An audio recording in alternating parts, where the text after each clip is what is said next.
검찰 특수본에서 관련 소식 계속해서 전드리겠습니다. 오늘 오전 심우정 검찰총장이 전국의 고검장과 지검장을 소집해서 회의를 열었습니다. 윤 대통령 사건을 어떻게 처리할지 논의했습니다. 오전 10시에 시작된 회의는 한 3시간 정도 진행이 됐고요. 이 자리에서 수사 경과와 증거 관계를 설명하는 시간이 있었던 걸로 파악이 됐고, 또 구속 기소나 석방 뒤에 불구속 수사하는 방법 등 다양한 의견이 나온 걸로 전해집니다. 박세현 특수본부장이 기자들과 만났습니다. 이 회의를 마친 뒤에 기자들과 만났는데 최종 결정은 심우정 검찰총장이 하게 될 거라고 설명했습니다. 일단 심우정 검찰총장이 고심하고 있는 것으로 보입니다. 하지만 오늘 내일 중에는 결정을 해야 하기 때문에 조만간 결정이 나올 수 있을 것 같고요. 오늘 심우정 검찰총장이 회의를 소집하게 된 배경 있지 않습니까? 김다현 기자가 좀 정리해 주시죠. 네, 말씀하신 것처럼 검찰이 지금 갖고 있는 시간이 많지가 않습니다. 고위공직자 범죄수사처는 지난 23일 수사를 마무리하고 이 사건 송부를 결정했습니다. 사건을 넘겨받은 검찰은 23일 당일 바로 구속기한 연장을 신청했습니다. 검찰이 공수처에 이 사건을 넘길 때부터 열흘 정도씩 시간을 나누기로 협의했던 만큼 구속기한 연장에 무리가 없을 거라는 전망이 대체로 많았는데요. 그런데 중앙지법이 24일 밤 검찰의 신청에 대해 불허 결정을 내렸습니다. 이후 검찰은 어제 새벽에 법원 결정 4시간 만에 다시 한번 연장을 신청을 했는데 법원은 이 재신청 역시 불허하면서 시간이 촉박해진 검찰이 회의를 소집하게 된 겁니다. 네, 이 법원의 판단을 좀 설명을 해드리면요. 공수처가 수사한 걸 검찰이 보완 수사할 근거가 명확하지 않다는 거였습니다. 공수처의 경우에는 법에 수사만 할 수 있는 대상, 그리고 수사하고 기소까지 할 수 있는 대상이 정리가 돼 있는데, 대통령의 경우에는 수사만 할 수 있고 재판에 넘기는 건 검찰이 해야 합니다. 그래서 사건을 송부하게 된 거고요. 법원은 이런 사건의 경우 신속하게 기소 여부를 결정하라고만 했을 뿐 추가 수사에 대한 명문적인 규정이 없다고 판단했습니다. 그러니까 구속기간을 늘리면서까지 전면적으로 강제적으로 수사를 할 근거나 이유가 없다고 본 겁니다. 이제 검찰이 선택할 수 있는 카드가 많지는 않아요. 그걸 좀 정리해 보겠습니다. 일단 구속 기소하는 방안이 거론되고 있죠. 네, 맞습니다. 검찰이 선택할 수 있는 건 크게 2가지로 보입니다. 지금 상황에선 일단 구속기한 안에, 그러니까 내일 자정까지 그 안에 기소를 하거나 아니면 석방한 뒤에 불구속 상태로 수사하는 방안이 있겠는데요. 일단 구속기간 안에 기소를 하지 않으면 수사기관은 구속된 피의자 윤 대통령을 풀어줘야 합니다. 검찰은 이 기간을 내일로 보고 있습니다. 그러니까 검찰이 윤 대통령을 이 기간 안에 재판에 넘기지 않으면 즉시 구치소에서 석방을 해야 합니다. 보통 피의자를 구속하는 경우가 도망이나 증거 인멸할 우려가 있을 때인데 그렇게 판단하면 구속 기소할 가능성이 높아 보입니다. 네, 검찰이 보통 이제 피의자를 구속하거나 잡아 놓을 때 그 근거로 되는 게 증거를 없앨 우려, 그리고 도망갈 우려, 또는 뭐 재범할 우려, 이런 것들이 있는데 검찰이 그렇게 판단한다면 구속 기소를 할 가능성이 있고요.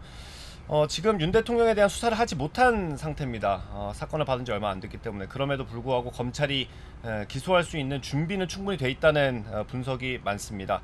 검찰은 계엄 사태 이후에 특수본을 꾸려서 꾸준히 수사를 해왔고요. 윤 대통령에 대한 소환을 가장 먼저 통보했던 것도 검찰입니다. 사건을 공수처로 이첩한 뒤로도 김용현 전 장관을 포함해서 군 관계자들을 잇따라 구속하고 또 기소까지 했죠. 그리고 검찰 같은 경우는 이제 계엄 사태의 큰 그림을 그려놓고 윤 대통령 사건이 넘겨오기만을 송부받기만을 기다려온 상황이었습니다. 실제로 김용현 전 장관, 그리고 또 사령관들의 공소장을 보면 윤 대통령이 많이 언급되기도 하고요. 그래서 공소장을 이미 사실상 준비해 놓은 상태다라는 얘기까지 나올 정도였습니다. 추가 수사 없이 기소하는 게 뭐 아예 불가능한 상황은 아니다라고 검찰 내부적으로도 보고는 있습니다. 그럼에도 불구하고 조사 없이 기소했을 때, 재판에 넘겼을 때 좀 걱정되는 부분들이 있죠. 네, 맞습니다. 일단 윤석열 대통령은 공수처 조사에 한 차례 응하기는 했는데 이 당시에도 묵비권을 대체로 행사했습니다. 그래서 공수처는 체포 당일 지난 15일 딱 한 차례 조사를 했고요. 그 자리에서 윤 대통령은 검사 질문에 대체로 답하지 않았습니다. 단지 계엄 선포 배경에 대한 주장만 했던 걸로 파악이 됐습니다. 그래서 검찰은 압수수색을 포함해서 강제 수사를 할 필요성도 제기가 되고 있는데요. 공수처나 경찰 모두 이 보안이 강화가 되어 있다고 알려진 비화폰 서버를 확보하기 위해서 압수수색 시도를 했지만 모두 불발이 됐습니다. 윤 대통령 측이 사령관에게 했던 지시 등을 모두 부인하는 입장이라서 조금 더 구체적인 증거가 필요할 수가 있는데요. 한마디로 지금 상태에서 기소를 해서 유죄를 받아낼 수 있느냐 하는 문제에 대한 고민을 검찰이 할 것으로 보입니다. 네, 아까 김다현 기자가 정리해준 것처럼 구속 기소하는 방안, 그리고 나머지 하나는 불구속 상태에서 수사를 이어가는 방안이 있을 수 있습니다. 구속 기소를 하지 않고 석방하면 이제 불구속 상태로 검찰이 수사를 할 가능성도 있습니다. 윤 대통령 석방이 된다면 곧바로 관저로 이동하게 될 텐데, 그렇다면 다시 소환을 통보하거나 관저 또는 뭐 제3의 장소에서 조사하는 방안까지 고민해 볼 수 있습니다. 그런데 지금까지 윤석열 대통령 측이 이 검찰이나 공수처 수사에 대응해왔던 걸 보면 소환 조사에 응하지 않을 가능성이 높을 수 있고요. 또 법원이 공수처가 송부한 사건에 대한 보완 수사에 대해서 1차적으로 판단을 했습니다. 앞서 말씀드린 것처럼 명문적인 규정이 없다고 했기 때문에 이것도 나중에 윤 대통령 측에서 불법 수사라고 주장을 할 수도 있습니다. 또 이런 수사 상황과는 별개로 윤 대통령을 석방하게 된다면 비판 여론이 검찰을 향할 수 있기 때문에 이것도 부담이 될 수 있을 것 같습니다. 마지막으로 김다현 기자가 대통령 측 입장 간단히 설명해 주시죠.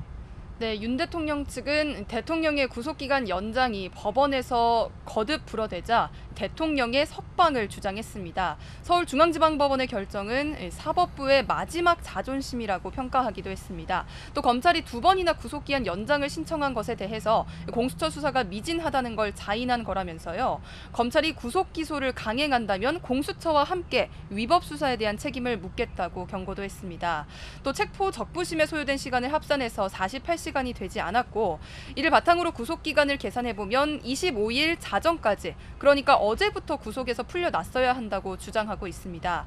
그러나 검찰은 체포 적부심사를 신청한 날과 끝나는 날까지 일로 계산을 해서 오는 27일, 그러니까 내일이 구속기한 만료 기한이라고 보고 있습니다. 네. 이제 회의를 마친 지 고검장과 지검장 회의를 마친 지 한 4시간 정도 흐르고 있습니다. 아직까지 심우정 검찰총장이 어떤 판단을 내렸는지 나오지 않았고요. 나오는 대로 다시 한번 전해드리도록 하겠습니다. 지금까지 검찰 특수본이었고요. 상암동 스튜디오 나와주십시오.